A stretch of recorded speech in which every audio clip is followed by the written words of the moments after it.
ഇത് വെറുമൊരു സങ്കല്പമല്ല. എണ്ണവില ഇടിയുന്നതോ യുദ്ധങ്ങളോ അല്ലെങ്കിൽ വിദേശ രാജ്യങ്ങളിലെ നിയമമാറ്റങ്ങളോ മൂലം 25 ലക്ഷം മലയാളികൾ ഒരേ സമയം നാട്ടിലേക്ക് തിരിച്ചെത്തിയാൽ എന്ത് സംഭവിക്കും? വിമാനത്താവളങ്ങളിൽ ജനസമുദ്രം, റോഡുകളിൽ വാഹനങ്ങളുടെ നീണ്ട നിര.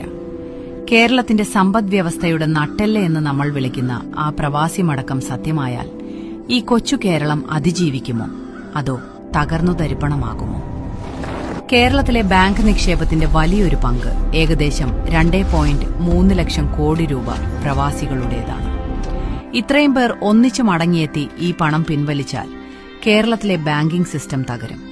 സാധാരണക്കാർക്ക് ലോൺ കിട്ടാതാകും. കേരളം ഒരു കൺസ്യൂമർ സ്റ്റേറ്റാണ്. നമ്മൾ വാങ്ങുന്ന ഓരോ സാധനത്തിന്റെയും നികുതി കൊണ്ടാണ് സർക്കാർ ശമ്പളം കൊടുക്കുന്നത്. പ്രവാസികളുടെ പണമൊഴുക്ക് നിന്നാൽ സർക്കാരിന്റെ ഖജനാവ് ശൂന്യമാകും. ഇന്ന് 50 ലക്ഷം രൂപ വിലയുള്ള ഭൂമിക്ക് നാളെ 10 ലക്ഷം പോലും കിട്ടാത്ത അവസ്ഥ വരും. കാരണം വാങ്ങാൻ ആളില്ല. പണി തീരാത്ത ലക്ഷക്കണക്കിന് വീടുകൾ കേരളത്തിലുടനീളം പ്രേതാലയങ്ങളായി മാറും. സ്വർണം, വജ്രം, ആഡംബര കാറുകൾ എന്നിവയുടെ വിപണി 80% ഇടിയും. പ്രവാസി പണം ലക്ഷ്യമിട്ട് പ്രവർത്തിക്കുന്ന സ്വാശ്രയ കോളേജുകൾ കുട്ടികളില്ലാതെ പൂട്ടും. ഗൾഫുകാരുടെ പണം കൊണ്ട് നിലനിൽക്കുന്ന വമ്പൻ മൾട്ടി സ്പെഷ്യാലിറ്റി ആശുപത്രികൾക്ക് സാധാരണക്കാരെ ചികിത്സിക്കാൻ മാത്രമുള്ള ശേഷിയുണ്ടാവില്ല. മെഡിക്കൽ ടൂറിസം തകരും.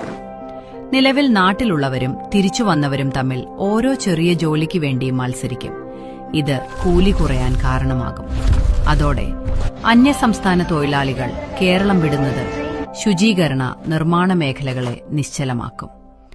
വർഷങ്ങളോളം അകന്നുകഴിഞ്ഞ ഭർത്താവും ഭാര്യയും കുട്ടികളും പെട്ടെന്ന് ഒരു കൊച്ചു വീട്ടിൽ വരുമാനമില്ലാതെ ഒന്നിച്ചു കഴിയുമ്പോൾ ഉണ്ടാകുന്ന മാനസിക സമ്മർദ്ദം.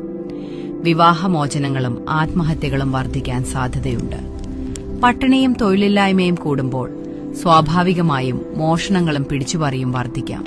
പക്ഷേ മലയാളിയെ തോൽപ്പിക്കാൻ ആർക്കും കഴിയില്ല. ഈ പ്രതിസന്ധിയെ നമ്മൾ ഒരു അവസരമാക്കും. ഉപഭോഗ സംസ്ഥാനത്ത് നിന്ന് കേരളം മാനുഫാക്ചറിംഗ് ഹബ്ബായി മാറും. പ്രവാസികൾ കൊണ്ടുവരുന്ന ലോക നിലവാരമുള്ള അറിവുകൾ ചെറുകിട വ്യവസായങ്ങളെ വിപ്ലവകരമായി മാറ്റും. തരിശുവിടക്കുന്ന പാടങ്ങൾ പ്രവാസികൾ ഏറ്റെടുക്കും. വിദേശത്തെ ഹൈടെക് ഫാമിംഗ് രീതികൾ കേരളത്തിലെ മണ്ണിൽ പരീക്ഷിക്കും. തമിഴ്നാടിനെയും കർണാടകത്തെയും ആശ്രയിക്കുന്നത് നമ്മൾ നിർത്തും. ലോകത്തിലെ ഏറ്റവും മികച്ച കമ്പനികളിൽ ജോലി ചെയ്ത എഞ്ചിനീയർമാരും മാനേജർമാരും കേരളത്തിൽ തന്നെ സ്റ്റാർട്ടപ്പുകൾ തുടങ്ങുന്നതോടെ കേരളം ഇന്ത്യയുടെ സിലിക്കൺ വാലിയായി മാറും. പ്രവാസികൾ തിരിച്ചുവരുന്നത് കേരളത്തിന്റെ തകർച്ചയാണെന്ന് വിശ്വസിക്കുന്നവർ ഒരു കാര്യം മറന്നുപോകുന്നു. നമ്മൾ ഇത്രയും കാലം കെട്ടിപ്പടുത്തത് വെറും കെട്ടിടങ്ങളല്ല, മറിച്ച് ലോകം മുഴുവൻ പടർന്നു പന്തലിച്ച ഒരു ജനതയുടെ ആത്മവിശ്വാസമാണ്. മരുഭൂമിയിലെ ചുട്ടുപൊള്ളുന്ന വെയിലിൽ നിന്ന് വിയർപ്പൊഴുക്കി ഈ നാടിനെ വളർത്തിയവർക്ക് സ്വന്തം മണ്ണിൽ പട്ടിണി കിടക്കേണ്ടി വരില്ല. കാരണം അവർ കൊണ്ടുവരുന്നത് വെറും പണമല്ല, കഠിനാധ്വാനത്തിന്റെ വലിയൊരു പാഠപുസ്തകമാണ്. അതെ, തുടക്കത്തിൽ നമ്മൾ ചർച്ച ചെയ്ത ആ സാമ്പത്തിക ആഘാതം വലുതായിരിക്കും. ബാങ്കുകൾ തളർന്നേക്കാം, കമ്പോളങ്ങൾ നിശ്ചലമായേക്കാം. പക്ഷേ ആ പ്രതിസന്ധിയെ അതിജീവിക്കാനുള്ള കരുത്ത് ഓരോ മലയാളിയുടെയും ഉള്ളിലുണ്ട്. പ്രവാസികൾ തിരിച്ചെത്തുന്നത് കേരളത്തിന്റെ അവസാനമല്ല, മറിച്ച് കേരളം 2.0 എന്ന പുതിയൊരു യുഗത്തിന്റെ തുടക്കമാണ്. നമ്മൾ മാറാൻ തയ്യാറാണോ എന്നതു മാത്രമാണ് ചോദ്യം.